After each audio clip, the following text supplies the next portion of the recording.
Good day everyone, especially to our instructor, Sir Nerio. Good day, sir.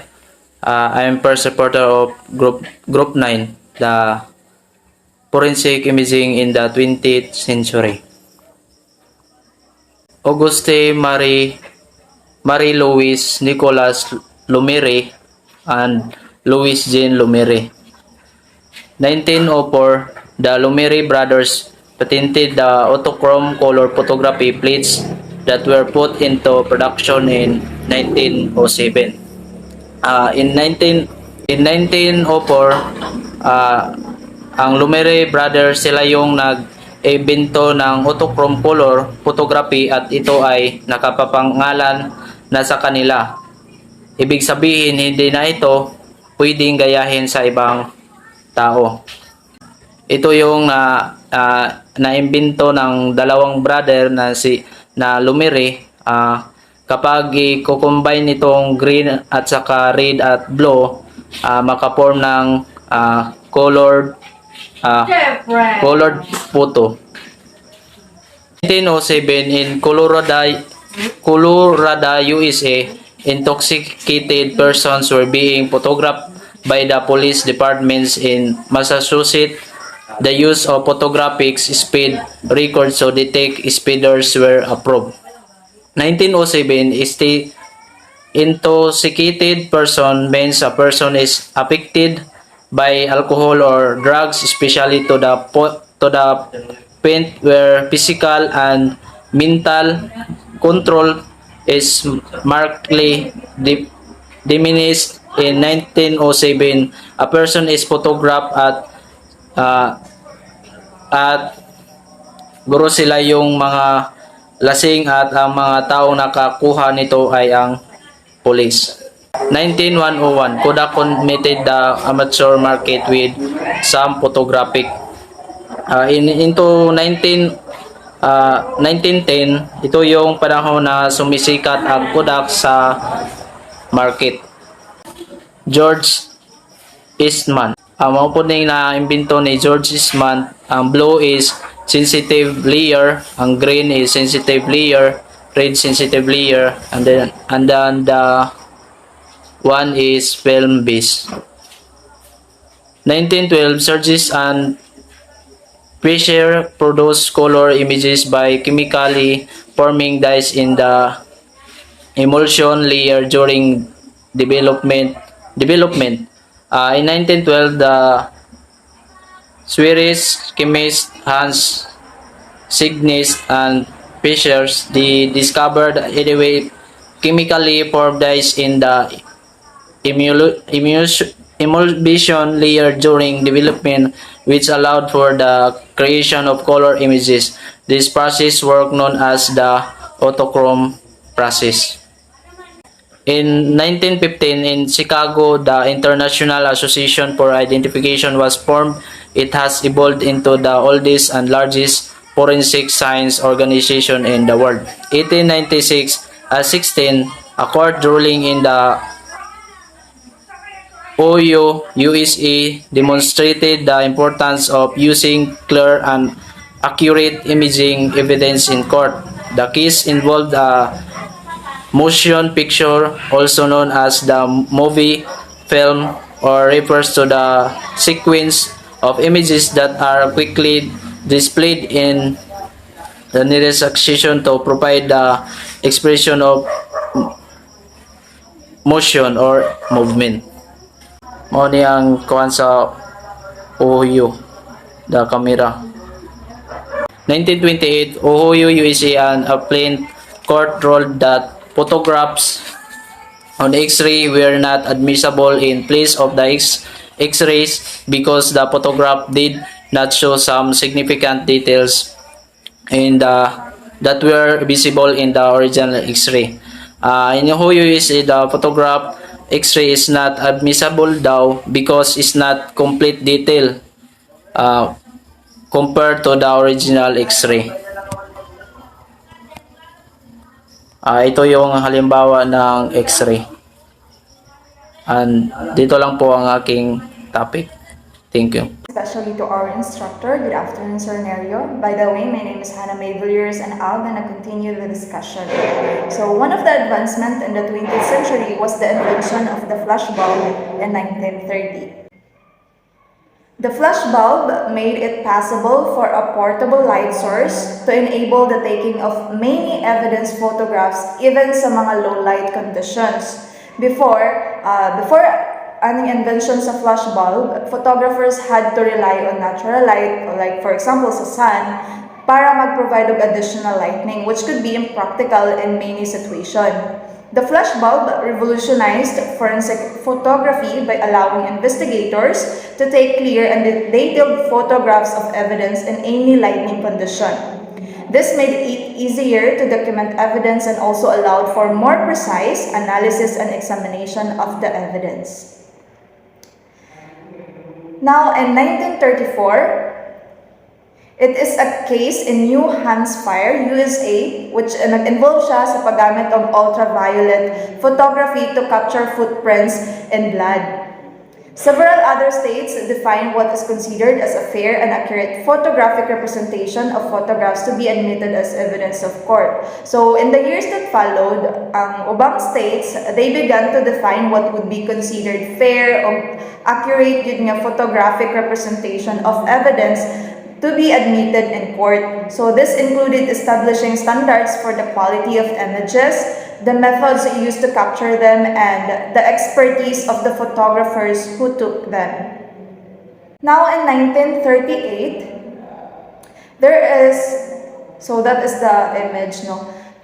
In 1938, there are two significant developments occurred in the United States that further cemented the admissibility of photographic evidence in court. So, ang first is paggamit sa microfilm of a document as a substitute for original documents was upheld. Meaning, ang microfilm copy of a document, it could be used as evidence in place of the original document.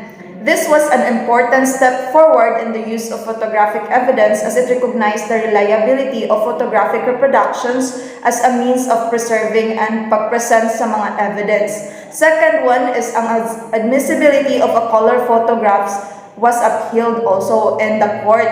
So this ruling recognized the value of color photography sa pag-provide og mas accurate o mas detalyadong representation sa mga evidence. And it helped to establish color photography as a standard tool in forensic imaging. So kaning mga development, it really helped to establish the use of photographic evidence as a reliable and admissible form of evidence in court and set the stage for further advances in forensic imaging in the years to come. Also in 1938, Kodak introduced the Super 620 camera, which featured an automatic exposure capability. So this was a significant development in camera technology, which giallowan niya ang mas more consistent o mas accurate exposure of images, which in turn lead to higher quality photographic evidence. So prior to the Super 620, photographers, kinahanglan nila manual nila gina-adjust ang exposure sa settings on their cameras, which was a time-consuming and sometimes imprecise process. So, kaning automatic exposure capability of the Super 620, it eliminated this challenge. So, it allowed a photographer to focus more on capturing high-quality images of evidence. Next is in 1941. In 1941, Kodak introduced the Kodak color negative film. So it was a significant development in the field of forensic imaging. Prior to this, most forensic photography was done in black and white, which could sometimes mas lisod siya to accurate mag-represent of certain types of evidence such as kanang mga blood stains or katong mga bruising. So, with the introduction of Kodak color, forensic photographers could now capture color images of evidence. Tas maka-provide siya og mas tama og mas detalyadong representation of the evidence. So this was especially important in cases where the color of the evidence was important, such as in cases involving blood stains or bruises. In 1942 also, Kodak introduced the Ektachrome color slide film. So with this film, it allowed photographers to capture high quality, detailed color images that could be easily viewed and shared, making it an important tool for documenting and analyzing evidence. Kaning Ektachrome film, it was notable for its vibrant, true-to-life color production, as well as its excellent resolution and clarity. This made it an ideal choice for documenting evidence that required a high level of detail and accuracy, such as fingerprints, tool marks, and other forms of physical evidence. In 1947, Kodak introduced the Ektacolor color negative film. So it was another significant development in the field of forensic imaging. So kaning nga film, it allowed forensic photographers to capture accurate and detailed color images that could be developed into color prints or slides, providing more options for sharing and analyzing evidence.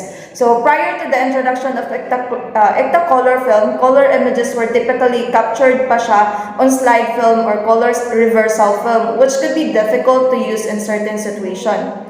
But now, Ektacolor film, on the other hand, it produced negative that could be used to make color prints, making it a more versatile option for forensic photography. So good day, sir. I'm the last reporter of this group. I'm Nobe Milanes. And so in year 1948, Edwin Land invented Polaroid land camera. So the word land stands for Edwin Land, the founder of Polaroid. So kaning Polaroid mo ni siya ang tawag sa photograph nga nakuha gamit ang Polaroid camera. So the Polaroid camera is a small film camera that can take, develop, and print a photograph in a few seconds or mga 60 seconds. Then in year 1942, Polaroid black and white print film was invented. So mauni katong na-produce gamit ang Polaroid camera, which is the black and white print film. Then in year 1957, the United States FBI laboratory splits its photographic operates. So ang pasabot na ng FBI man siya ang Federal Bureau Investigation Laboratory. Nagbahin sa isang photographic unit dito sa isa ka processing unit and special photographic unit nga naging kasalukuyan forensic studio, audio o image analysis unit in year 1965. In year 1965,